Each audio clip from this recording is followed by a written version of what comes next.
اکبر حسین۔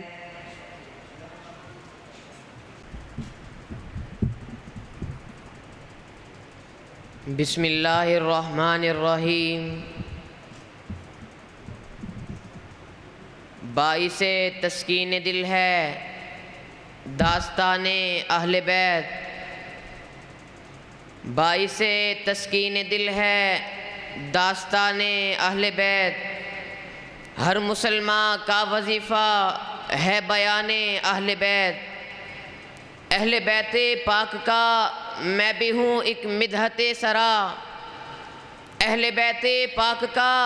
میں بھی ہوں ایک مدحت سرا، مجھ کو کہتا ہے زمانہ مدح خوان اہل بیت، اشرف المخلوق ہے ہر خاندان اہل بیت، اس لیے افضل ہوئی عالم میں شان اہل بیت۔ سامعین محترم، بالخصوص محرم الحرام کا مہینہ آتا ہے تو شہدائے کربلا کی دل خراش داستان قلب و جگر پر سحر طاری کر دیتی ہے کہ کس طرح روئے زمین کی عظیم ترین شخصیات کو، محمد مصطفیٰ کی محبوب ترین شخصیات کو بے دردی سے شہید کر دیا گیا، خاک و خون میں نہلا دیا گیا۔ اہل بیت کے وہ چشم و چراغ کہ جن سے محبت کو ایمان کا لازم حصہ بنانا تھا، کہ جن پر درود نہ پڑھیں تو آپ کی نماز قبول ہی نہیں ہوتی، انہی کو دشت کرب و بلا میں بھوکا اور پیاسا رکھا گیا، ان نفوس قدسیہ کو ظلم و بربریت کا نشانہ بنایا گیا کہ جن پر مالک ارض و سما نے قرآن کی مہر ثبت کی تھی کہ انما یرید اللہ لیذہب عنکم الرجس اہل البیت ویطہرکم تطہیرا۔ قرآن سے دیکھتا ہوں میں تطہیر اہل بیت،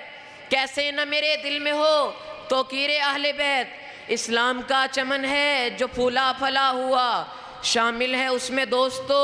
تاثیر اہل بیت، اور ان کا خمیر خون نبوت سے ہے گندھا، ان کا خمیر خون نبوت سے ہے گندھا، کتنی بلندیوں پہ ہے تقدیر اہل بیت۔ جناب والا، میدان کربلا میں حضرت حسین رضی اللہ تعالیٰ عنہ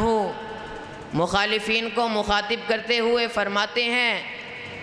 کہ یہ دیکھو یہ تمہارے خطوط ہیں، تمہی نے دعوت دے کر مجھے کوفہ بلایا تھا، اے فلاں ابن فلاں، اے فلاں ابن فلاں، کیا یہ تمہارے خطوط نہیں ہیں؟ تو ظالموں نے ان سے انکار کر دیا، تو صحابہ کی باتیں سچ ثابت ہوئی کہ انہوں نے آپ کے بابا حیدر کرار سے وفا نہیں کی تھی، یہ آپ کے وفادار نہیں ہو سکتے۔ جب حضرت حسین رضی اللہ تعالیٰ عنہ نے اہل کوفہ کا دوہرا معیار دیکھا تو آپ نے زبان حال سے کہا ہوگا، منصوب چراغوں سے طرفدار ہوا کے، منصوب چراغوں سے طرفدار ہوا کے، تم لوگ منافق ہو منافق بھی بلا کے۔ سامعین محترم، حضرت حسین رضی اللہ تعالیٰ عنہ نے اتمام حجت کے لیے اپنی تمام کوششیں کی کہ جنگ و جدل کے بغیر کسی نتیجے پر پہنچا جا سکے، لیکن خالق ارض و سما کو کچھ اور ہی منظور تھا۔ خالق ارض و سما سوار دوش نبوت کو شہادت کے منصب پر فائز کرنا چاہتی تھی، تو آپ نے اتمام حجت کے بعد دیکھا کہ لوگوں نے بیت یزید پر اصرار کرنا شروع کر دیا ہے، تو نواسہ رسول نے فرمایا کہ آؤ میدان کارزار میں میں اپنے جد امجد ابراہیم خلیل اللہ کی سنت کو زندہ کروں گا، کچھ بھی ہو جائے ظلمت کی کسی حال میں بیعت نہیں کرتے، ہم صاحب ایمان ہیں بدعت نہیں کرتے، ہم اہل وفا حق کے علمدار ہیں ہر دم، ہم اہل وفا حق کے علمدار ہیں ہر دم، ہم اہل وفا حق کے علمدار ہیں ہر دم، ہم لوگ اصولوں کی تجارت نہیں کرتے۔